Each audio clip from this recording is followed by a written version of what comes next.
The sentence that ended my marriage lasted less than 5 seconds. I wasn't supposed to hear it. In fact, my husband thought I was upstairs getting my purse. Instead, I was standing just outside the dining room door, and what I heard changed everything. Ryan, if her money disappeared tomorrow, a pause, then a laugh. Ryan, I'd leave without hesitation. The room erupted with laughter. His mother laughed. His father laughed. And my husband, the man I'd loved for 4 years, laughed right along with them. I stood frozen because there was one problem. The money he was talking about wasn't his. The waterfront house? Mine. The investment accounts? Mine. The emergency fund? Mine. Even the country club membership his parents loved bragging about? Mine.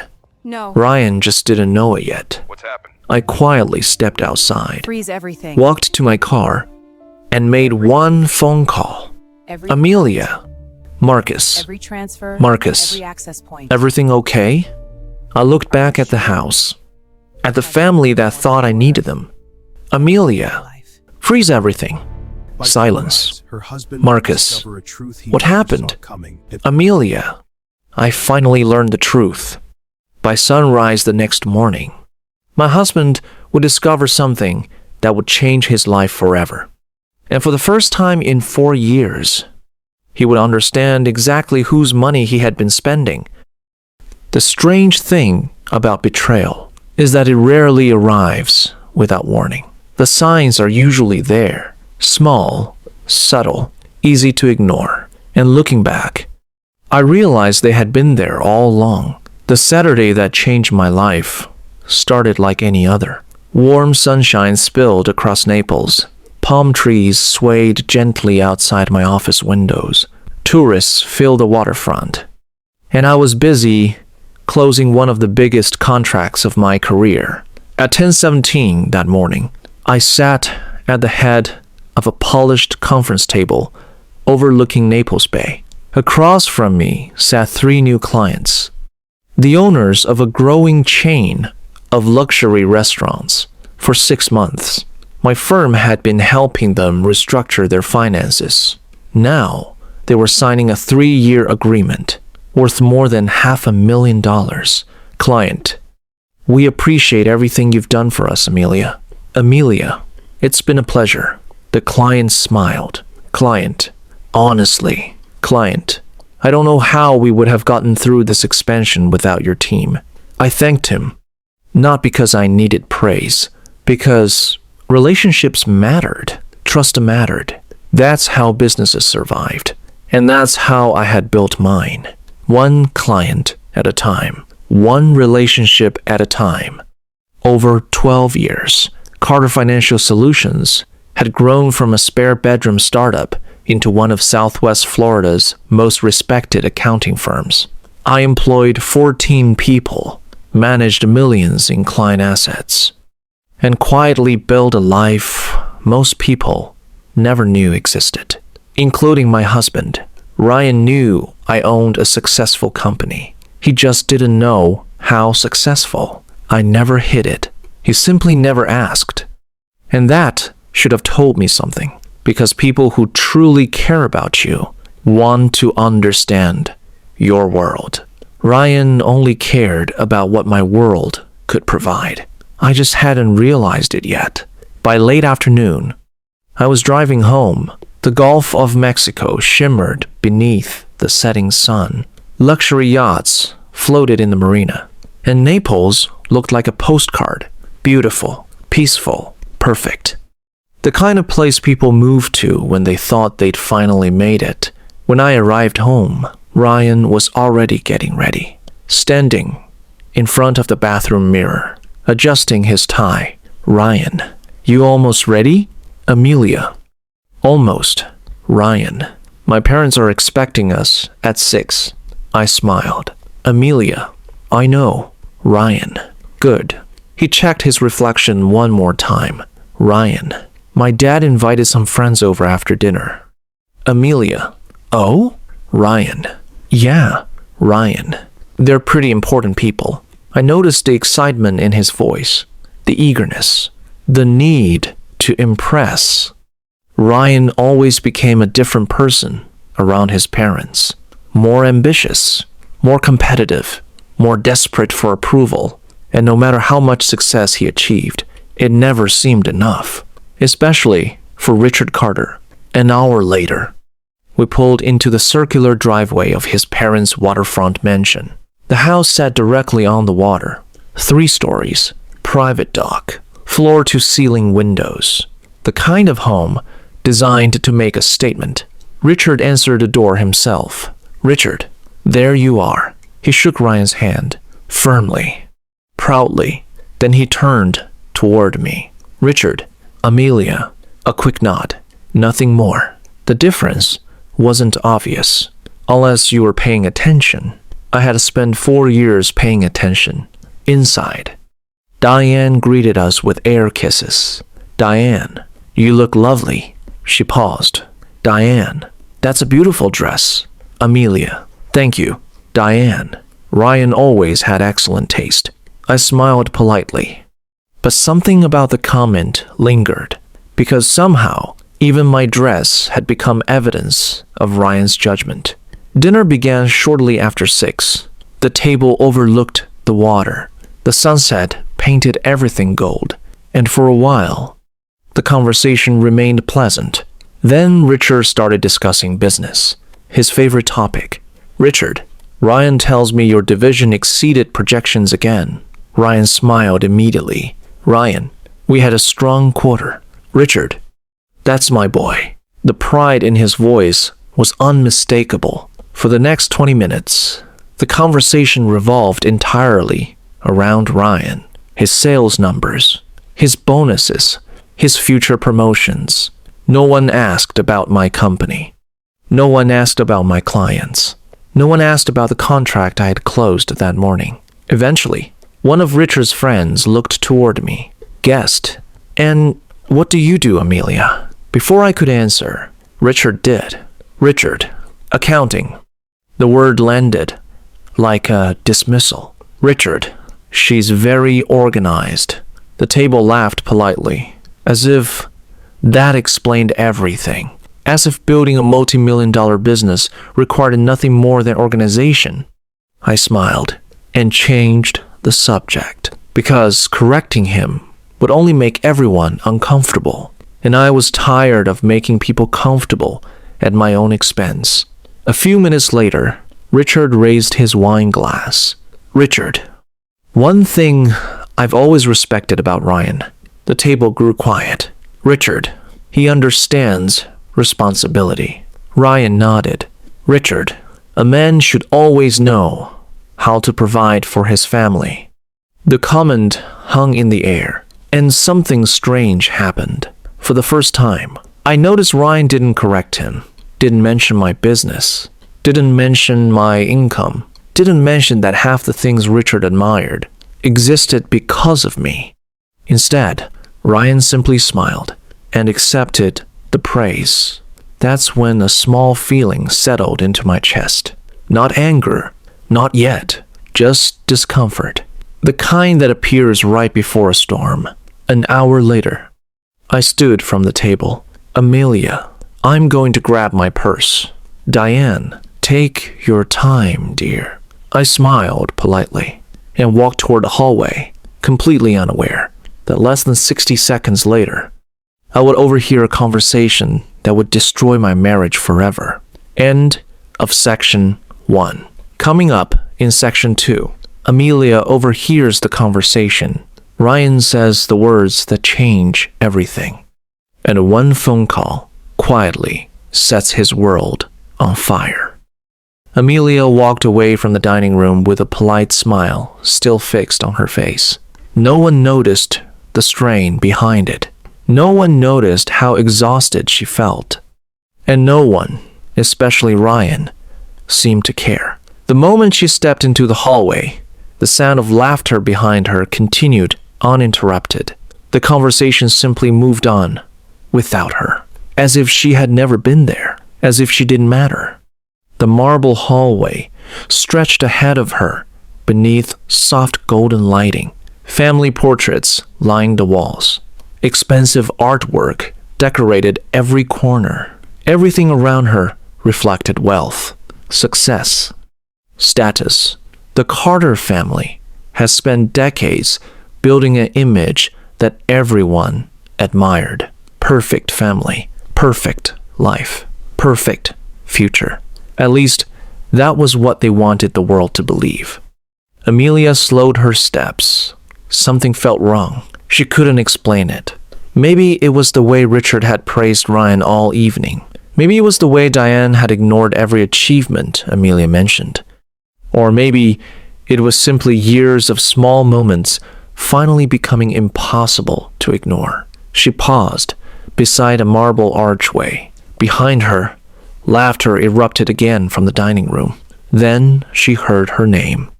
The sound froze her in place. Amelia, not loudly, not dramatically, just casually, as though she were the subject of an ordinary conversation. She wasn't trying to eavesdrop, but now she couldn't move. The doorway remained slightly open. Warm chandelier light spilled into the hallway. Ryan's voice reached her first. Confident, relaxed, comfortable.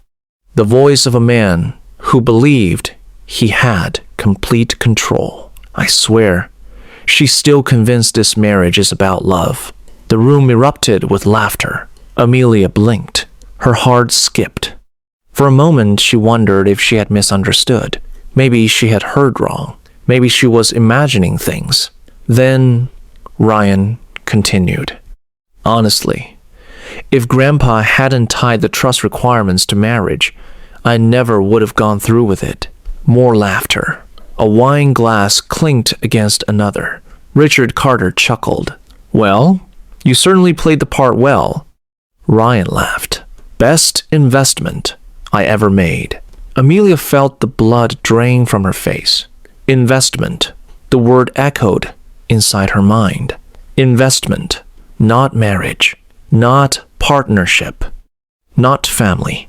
Investment. The hallway suddenly felt colder. She pressed one hand against the wall to steady herself. Inside the dining room, nobody sounded concerned. Nobody sounded guilty. They sounded entertained. Diane Carter raised her glass. I still can't believe she worked herself half to death building that accounting firm. Ryan smirked. That's the beauty of it. More laughter. Amelia closed her eyes. Each word landed like a knife. Every late night, every sacrifice, every canceled vacation, every missed holiday, every moment she spent helping Ryan build the life he wanted. They were laughing about it. Richard leaned forward. And she still doesn't know? Ryan shook his head confidently. No. The answer came instantly, without hesitation, without remorse. No. Amelia thinks we're building a future together. Another round of laughter. Amelia felt tears gathering in her eyes. The life she believed she had. The marriage she defended. The man she trusted. Everything suddenly felt uncertain. Everything. Then Ryan said something she would never forget. Let's be honest. Once the inheritance clears, there's no reason to keep pretending. Silence filled Amelia's mind. Not the hallway, not the dining room. Inside her, everything stopped. Every excuse she had ever made for Ryan, every warning from friends, every uncomfortable feeling she had ignored, all of it came crashing down. And suddenly, the truth became impossible to avoid. Ryan never loved her.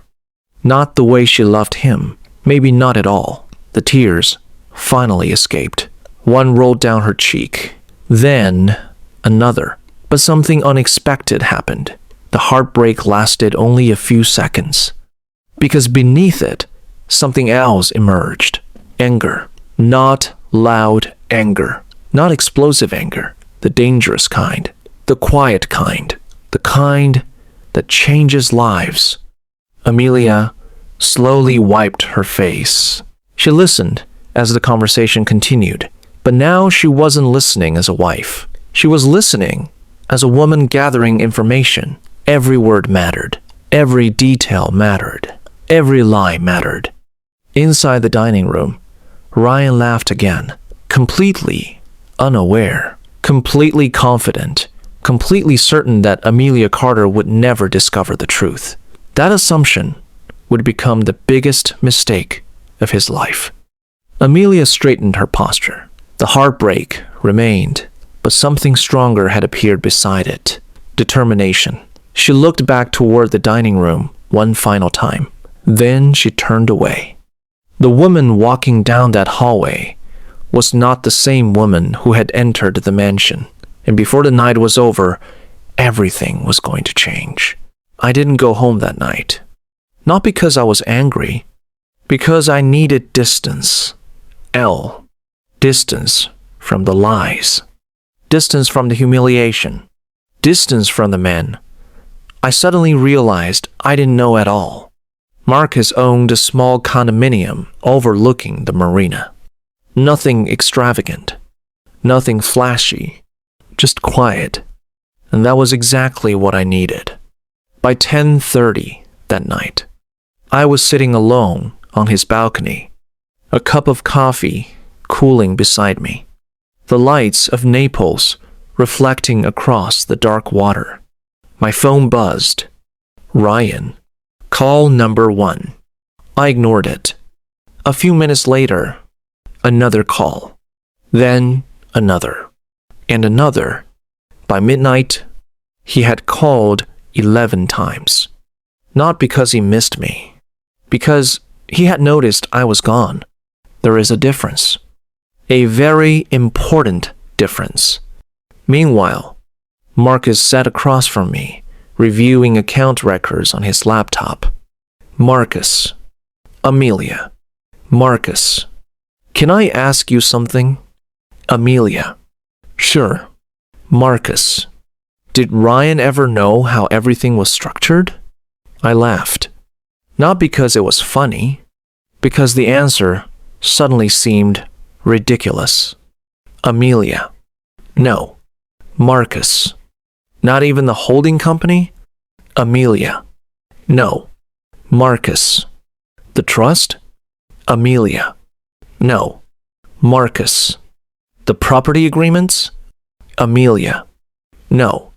Marcus slowly leaned back. Marcus. That's unbelievable. But it wasn't. Because Ryan never cared about the details. Only the appearance. The vacations. The cars. The memberships. The lifestyle. He enjoyed the rewards. But he never asked where they came from. And I had allowed it. Partly because I valued privacy. Partly because I believed marriage wasn't about keeping score. Now I wondered if that had been a mistake.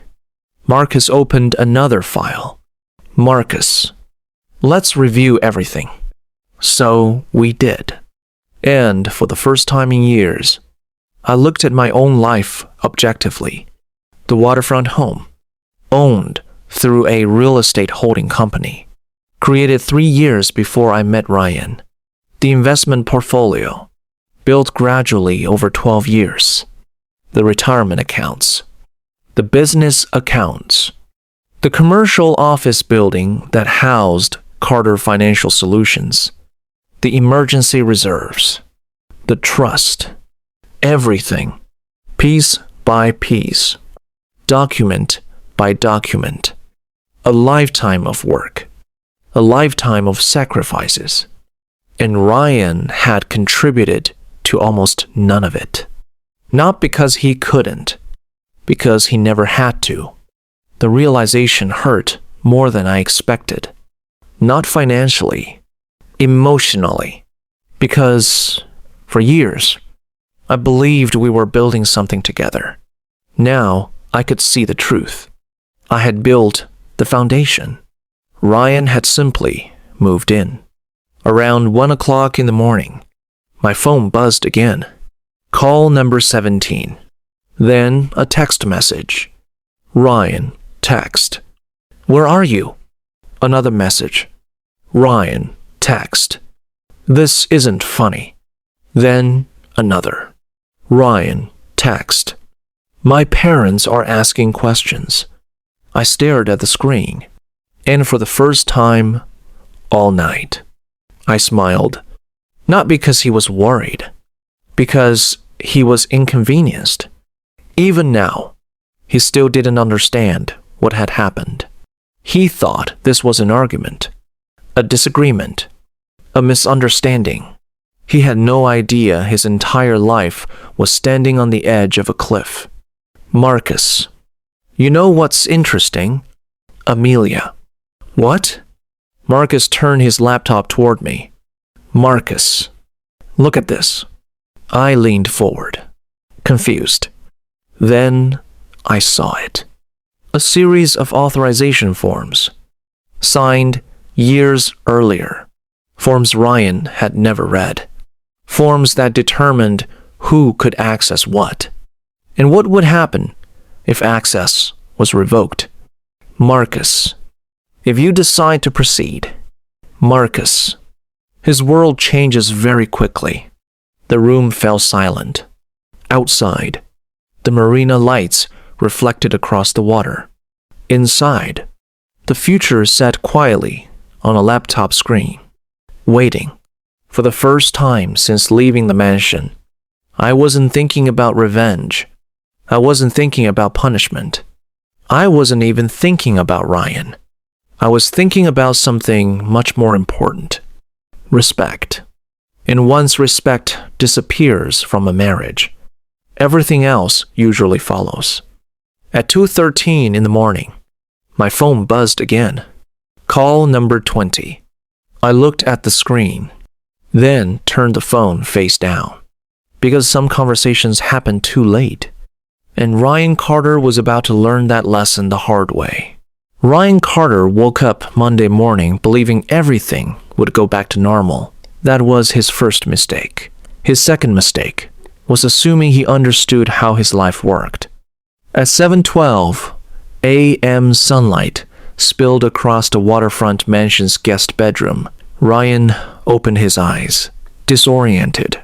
His head ached slightly from the wine, and from the 20 unanswered calls he'd made the night before. For a moment, he expected to see a text from Amelia, an explanation, an apology, something. Instead, his phone screen was empty.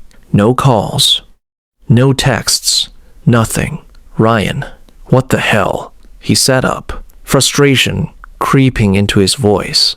Because Ryan wasn't used to being ignored, especially not by Amelia. For 4 years, she had always answered, always responded, always made things easier. Now the silence felt unfamiliar and strangely threatening.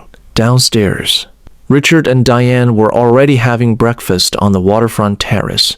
Diane, any word from Amelia? Ryan, no. Richard, she's being dramatic. Ryan nodded, because that explanation was easier, much easier. Richard, give her a day. Richard, she'll calm down. Ryan wanted to believe that, so he did. At 9:15 a.m., he stopped at an upscale coffee shop near downtown Naples, the kind of place where executives discuss deals over expensive espresso. He ordered his usual, large latte, breakfast sandwich, total $24. The barista smiled. Barista, whenever you're ready. Ryan tapped his premium rewards card. Declined. He frowned.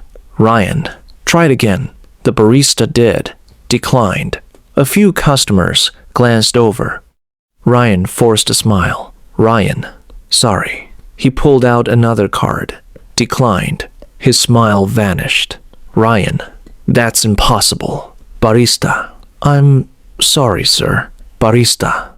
It's showing authorization failure. Authorization failure. The phrase lingered in his mind because credit cards didn't just stop working. Not his. Not ever. Embarrassed, he paid with cash. Then immediately walked outside and called the bank. After 10 minutes navigating automated menus, He finally reached a representative. Ryan, my cars are being declined. Representative, 1 moment, sir. Typing. Silence. More typing. Representative, it appears your authorized user status has been removed. Ryan blinked. Ryan, what? Representative, your access permissions were revoked. The words made no sense. Ryan, by who? Another pause. Representative, I'm not authorized to disclose account ownership details. Account ownership. The phrase hit him like a cold splash of water, because for the first time, Ryan realized something. He wasn't the account owner.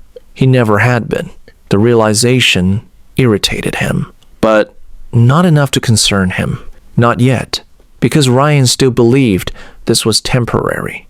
A misunderstanding, a reaction, something Amelia would eventually reverse. At noon, he walked into his office, a glass and steel corporate building overlooking the Gulf, and immediately noticed something strange. People were staring, not openly, subtly, whispering, looking away when he approached. Ryan, what's going on? No one answered. Then his assistant approached, nervous. Assistant, Ryan. Ryan, yeah? Assistant, I think you should see this. She handed him her phone, an article, a business publication featuring Amelia.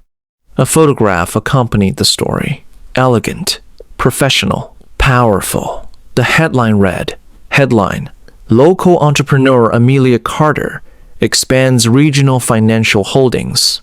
Ryan stared, confused.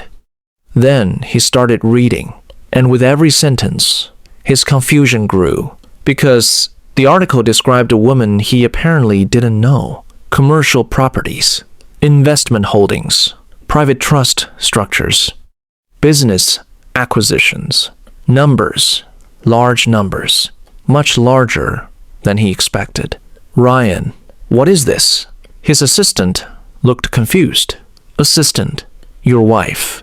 Ryan continued reading. The article estimated Amelia's net worth. The number made his stomach tighten, because it was more than double his own, maybe triple, possibly more. For the first time all day, real concern appeared, not because of the money, because of what the money represented. Secrets, knowledge, control, things he suddenly realized Amelia possessed, and he didn't. At 4:37 p.m., his phone buzzed. His heart jumped. Finally, Amelia. He opened the message immediately. But it wasn't Amelia. It was an email from a law office. Subject. Email subject. Notice of representation. Ryan stared at the screen, his mouth suddenly dry.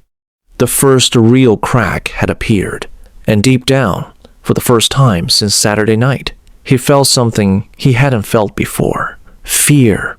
Fear has a strange way of changing people. 24 hours earlier, Ryan Carter had been laughing at a dinner table, confident, comfortable, certain of his place in the world. Now he sat alone in his office, staring at a lawyer's email, reading the same sentence over and over again. Email. Please direct all future communication regarding Amelia Carter through our office. It felt unreal, like something that happened to other people, not him, not Ryan Carter. For 4 years, he had believed he understood his marriage. Now he wasn't sure he understood anything. At 5:12 p.m., he called Amelia again, straight to voicemail. Come on, Ryan screamed. Another call. Voicemail. A third. Voicemail. The silence was becoming unbearable, because silence leaves room for imagination, and Ryan's imagination was beginning to work against him. At 6:30 p.m., he drove home. The waterfront property looked exactly the same. Beautiful, elegant, perfect. Yet, somehow, Everything felt different. For the first time, it didn't feel like home. It felt like someone else's house. Inside, he poured himself a drink, then another, then sat staring across the water, trying to convince himself this would all blow over, that Amelia was upset, that she'd cool down, that she'd come home. Then his phone rang. Unknown number. Ryan. Hello? Mr. Carter, Sarah Jenkins said. Ryan. Who is this? My name is Sarah Jenkins. Sarah Jenkins continues. I represent Amelia Carter. Ryan sat upright immediately. Ryan. What exactly is going on? Ryan interrupts. That depends, Sarah Jenkins replied. How much do you know about your financial situation? Ryan frowned. What kind of question is that? A very important one, Sarah replied. Ryan's frustration grew. I know exactly what our financial situation is. A pause. Then Sarah spoke carefully. Are you sure? The question irritated him. Of course I'm sure. Then perhaps you should review the ownership records associated with your residence, Sarah Jenkins said. Silence. What? Ryan said, surprised. Good evening, Mr. Carter, Sarah concluded. The call ended. Ryan stared at the phone, completely confused. Ownership records? What was that supposed to mean? He immediately stood, walked to the home office, and opened the filing cabinet. The same cabinet Amelia handled. The same cabinet he'd barely touched in years. Because paperwork bored him. Because Amelia always handled those things. And because he trusted her. At least, he used to. The cabinet contained dozens of folders, tax records, insurance policies, investment summaries, property documents. Ryan pulled everything out and started searching. 10 minutes later, he found it. The property file. The waterfront house. His house. At least, he thought it was. He opened the folder and began reading. At first, nothing seemed unusual. Then he reached the ownership page and froze. Ryan, what the hell?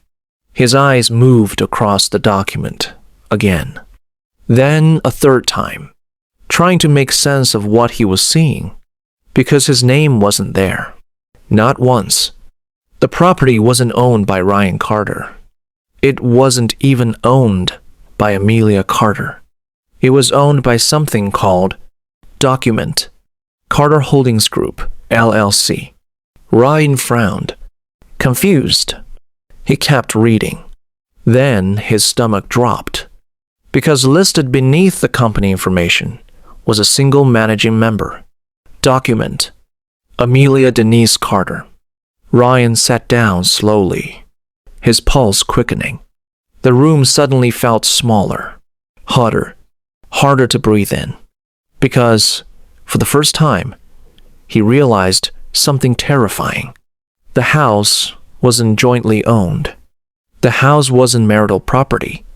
The house wasn't his.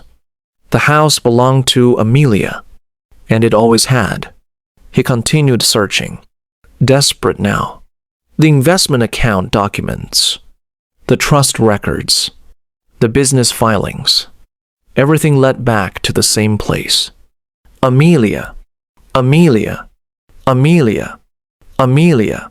The deeper he dug, the worse it became, because every document revealed another truth, another assumption destroyed, another illusion shattered. At 8:42 p.m., Ryan leaned back in his chair, exhausted, shaken, overwhelmed. For 4 years, he had walked through life believing he was one of the people steering the ship. Now he realized he'd been a passenger, a comfortable passenger, but a passenger nonetheless. And for the first time, he wondered if Amelia had known that all along. Across town, Amelia sat on Marcus's balcony, watching the moonlight dance across the water. Her phone remained silent, because she had finally stopped waiting for Ryan to become someone he wasn't. And somewhere deep down, she already knew the hardest part wasn't losing a marriage. The hardest part was realizing it had been gone long before she left. By Tuesday morning, Ryan Carter hadn't slept. Not really. He had spent most of the night sitting in the home office, surrounded by documents, property records, trust agreements, investment statements. Every page told the same story. The life he thought he understood didn't belong to him. And the worst part? Amelia had never lied. Not once. The information had always been there. He had simply never bothered to look. At 7:18 a.m., his phone buzzed. For a brief moment, hope flickered. Maybe Amelia had finally called. Maybe they could fix this. Maybe none of this was real. But when he checked the screen, his stomach tightened. Another email. Another message from Sarah Jenkins. Subject: Official court filing notice. Ryan opened it immediately. His eyes moved rapidly across the screen, then stopped. Ryan. No. The word escaped before he could stop it. Because this wasn't a warning. It wasn't a threat. It wasn't a negotiation. It was real. Amelia had officially filed for divorce. The filing date, the case number, the court information, everything. His hands began trembling because suddenly this wasn't a marital argument anymore. This was a legal process. And legal processes don't care about feelings. They care about facts. Across town, Amelia sat inside Marcus Bennett's office.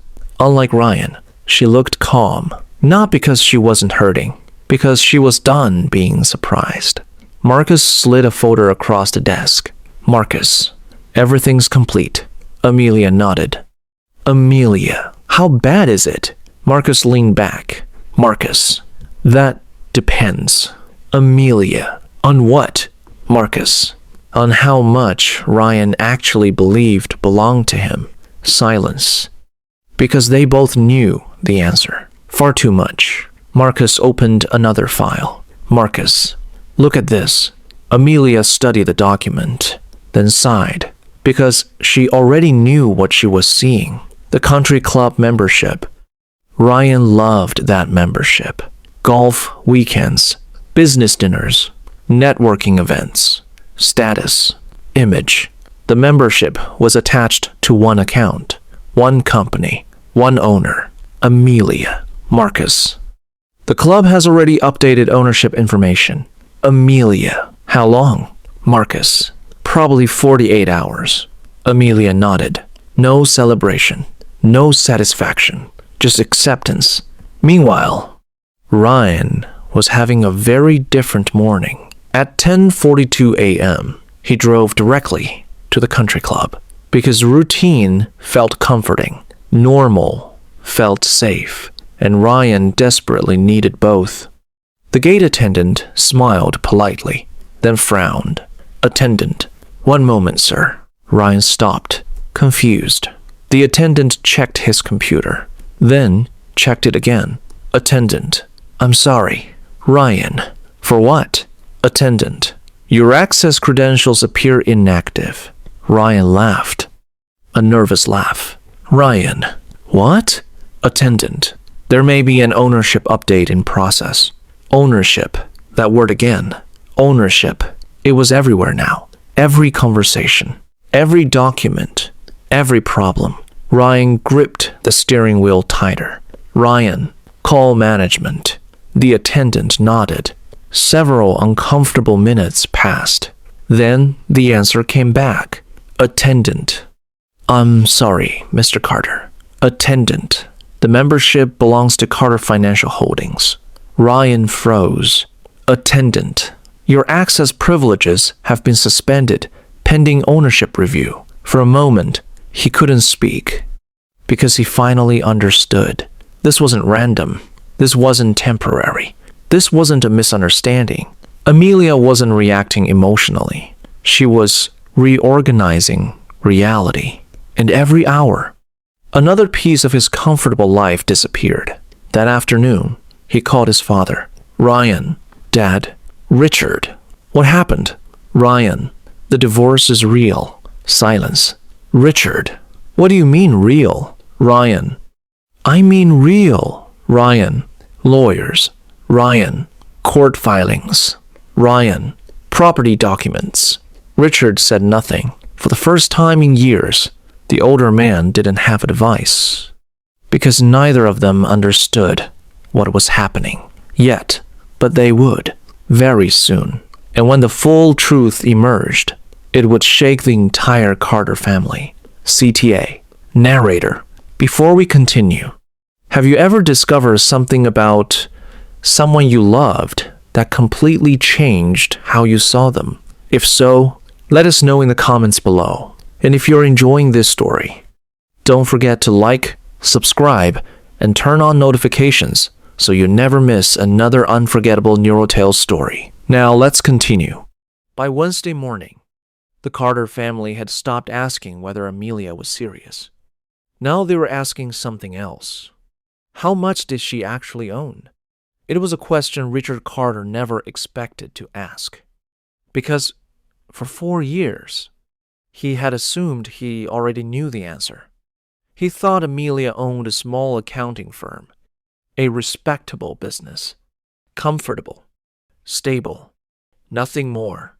Now he sat alone inside his waterfront study, surrounded by documents, trying to understand how wrong he had been. The business article Ryan forwarded the day before sat open on his desk. Beside it sat several financial reports, and each one made the situation worse. This can't be right, Richard said shockingly. He adjusted his glasses. Read the numbers again. Then a third time. The figures didn't change. Impossible, Richard said in disbelief. But it wasn't impossible. It was simply true. The woman he had spent 4 years dismissing was wealthier than anyone in the family realized. Far wealthier. Meanwhile, Ryan sat in his office, unable to focus. Every hour brought another unpleasant surprise. Every phone call revealed another detail he should have known years ago. At 10:22 a.m., his assistant knocked on the door. Ryan? Yeah? Ryan replied. Your father is here, assistant continued. That wasn't unusual. What was unusual was Richard's face. The older man looked shaken, almost nervous. Dad? Ryan whispered. Richard closed the office door, then placed a thick folder on the desk. We need to talk, Richard said with exhaustion. Ryan immediately felt uneasy. What is it? Richard remained silent for several seconds, trying to find the right words. I did some research, he continued. Ryan already didn't like where this was going. Richard, about Amelia. What about her? Ryan asked. Richard slowly opened the folder. Inside were company reports, property records, corporate registrations, investment summaries, documents Ryan had never seen before. Your wife doesn't own one company, he continued. Ryan frowned. What? She owns 6, Richard replied. Silence. 6? Ryan asked with shock. 6, Richard replied. Ryan stared, trying to process the information. Most are holding companies, Richard continued. Real estate, investments, asset management, and every single one appears profitable. Ryan felt his stomach tighten. How profitable? Ryan asked. Richard slid another document across the desk. Look. Ryan looked, then immediately wished he hadn't, because the numbers were staggering. Commercial properties, luxury rentals, investment income, business revenue, assets, millions. Not hundreds of thousands, millions. For several moments, neither man spoke, because there was nothing to say. Everything they thought they knew had just changed. Why didn't she tell me? Ryan cried softly. Richard looked up. The answer came instantly. Did you ask? Richard asked. Silence. Ryan opened his mouth, then closed it, because he knew the answer. No, he never asked. Not once. He assumed. And assumptions are expensive, especially when they're wrong. Across town, Amelia was meeting with Sarah Jenkins. The attorney reviewed another set of documents. Everything appears straightforward, Sarah said. Good, Amelia replied. The separation of assets is exceptionally clean, Sarah contacted.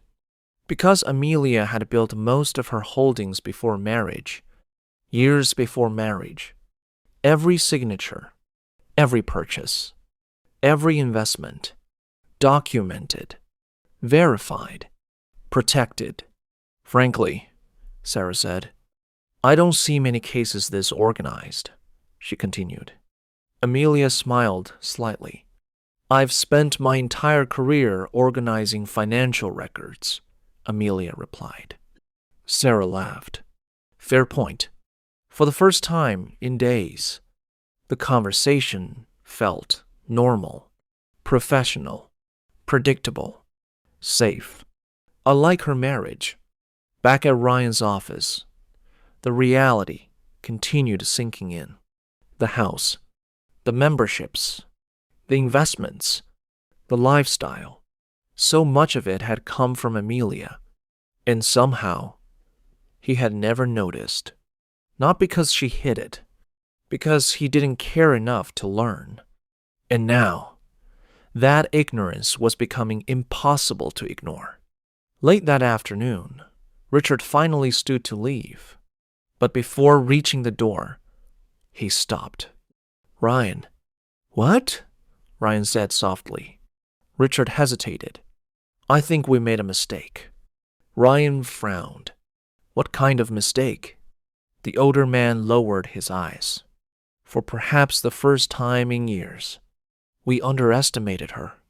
The office fell silent, because both men knew the truth, and the truth was far more uncomfortable than either wanted to admit. They hadn't underestimated Amelia's finances. They had underestimated Amelia herself. And that mistake was about to cost them everything. The meeting with Amelia should have given Ryan clarity. Instead, it left him with something worse. Regret. Because for the first time, he wasn't fighting a divorce. He was confronting himself, and what he saw wasn't flattering. The following week, the formal negotiations began.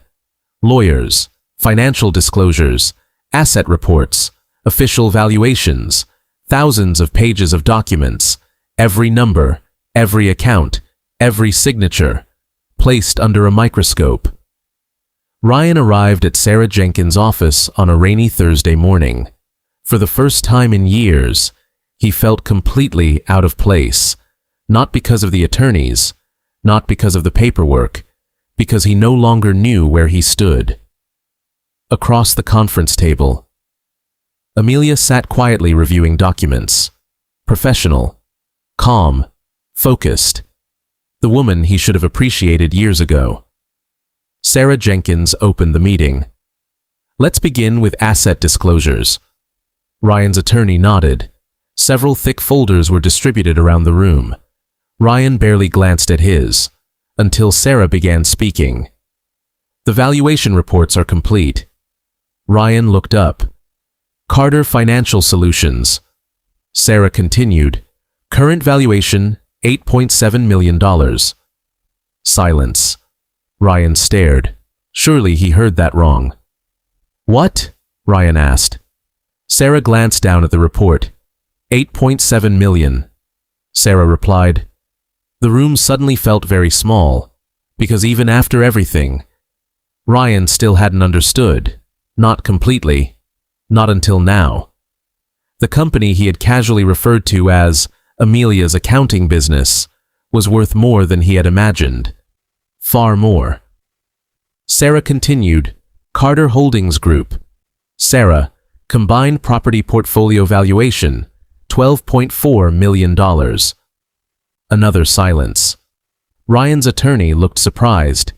Richard Carter looked stunned. Ryan looked sick, because the numbers kept growing. Commercial properties, luxury rentals, investment funds, private equity holdings, business interests, one after another. The reports painted a picture, and the picture was undeniable. Amelia hadn't built a successful life. She had built an empire, quietly, patiently, without applause, without recognition, without support from the people who should have admired her most. Ryan lowered his eyes, because suddenly, every family dinner replayed inside his head, every dismissive comment, every joke, every time he allowed his parents to minimize her achievements, every moment he stayed silent. The realization was brutal, not because Amelia was wealthy, because she had succeeded despite him, not because of him.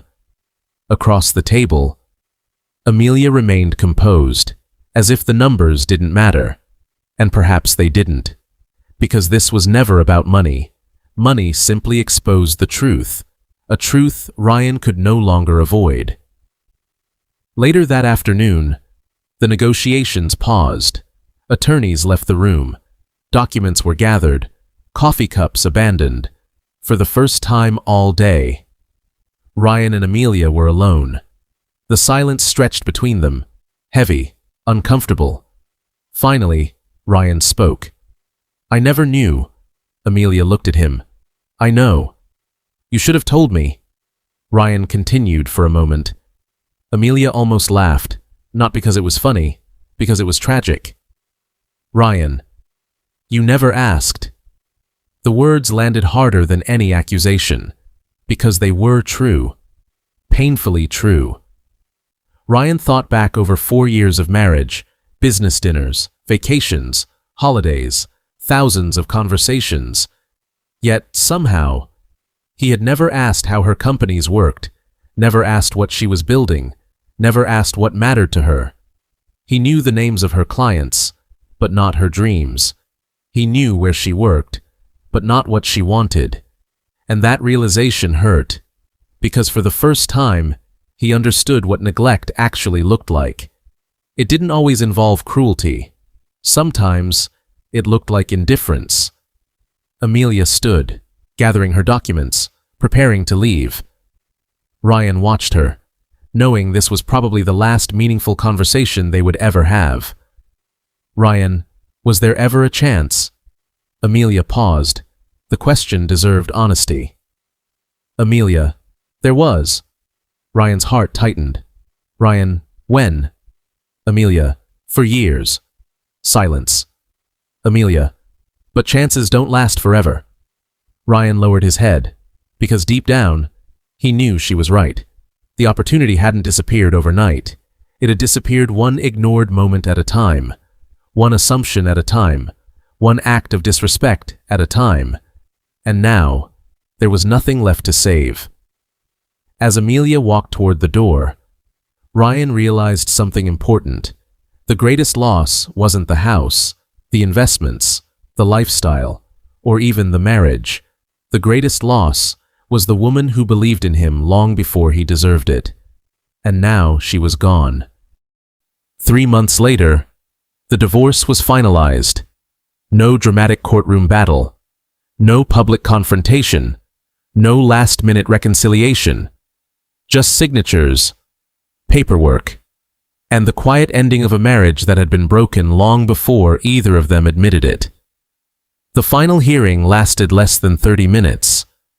A judge reviewed the settlement, verified the disclosures, approved the agreement. And just like that, it was over. Amelia Carter walked out of the courthouse feeling lighter than she had in years. Not happy. Not triumphant. Free. Because freedom and happiness are not always the same thing. Sometimes freedom comes first, and happiness follows later. Outside the courthouse, the Florida sunshine felt warmer. The air felt cleaner. The future felt possible again. For the first time in a long time, she wasn't carrying someone else's expectations.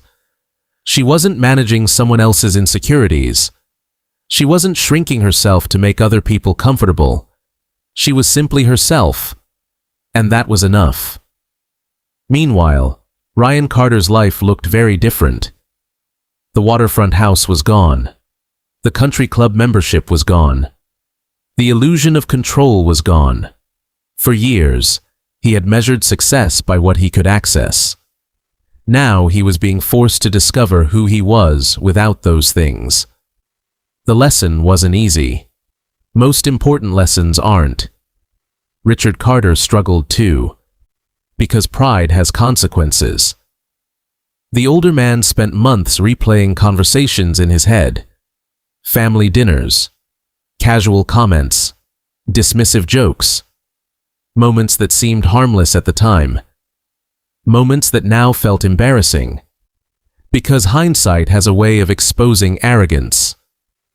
One evening, Richard sat alone on his waterfront patio watching the sunset, and for perhaps the first time in years, he felt ashamed. Not because Amelia became successful, because he never bothered to see her clearly. He had spent years judging her, years underestimating her, years assuming he understood her. And he had been wrong, completely wrong. Across Naples, Amelia's life continued moving forward. Carter Financial Solutions expanded again. New clients, new opportunities, new partnerships. Marcus often joked that the company seemed to grow faster every month. Maybe he was right. Or maybe Amelia finally had room to focus on herself, without distractions, without limitations, without someone quietly questioning her value. One Friday afternoon, Marcus walked into her office holding a folder. "Marcus, you've got another acquisition opportunity." Amelia laughed. "Amelia, already?" "Marcus, already." He placed the file on her desk. "Marcus, looks promising." Amelia opened it. Reviewing the details, the numbers made sense. The opportunity made sense. Most importantly, the future made sense. And that feeling was priceless. Months earlier, she thought losing her marriage would destroy her. Now she understood something important. Sometimes losing the wrong person creates room for the right life. That realization changed everything. 1 year later, Amelia stood on the balcony of a newly acquired commercial property overlooking Naples Bay. The water sparkled beneath the afternoon sun. Palm trees swayed in the distance. The city stretched before her. Beautiful, peaceful, full of possibility. Marcus stepped beside her.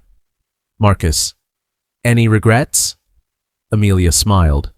A genuine smile, the kind that comes from healing. Amelia, "No," and she meant it. Because regret belongs to people who wish they had chosen differently. Amelia no longer did. She had chosen herself, and it turned out that was the best decision she ever made. Far below, boats drifted across the water. Life continued moving forward, as it always does. The pain had faded. The anger had disappeared. The lesson remained. People reveal who they are in small moments. Pay attention.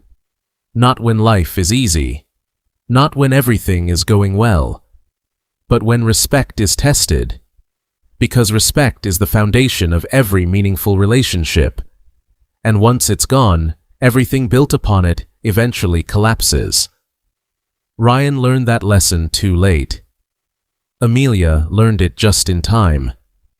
And that made all the difference.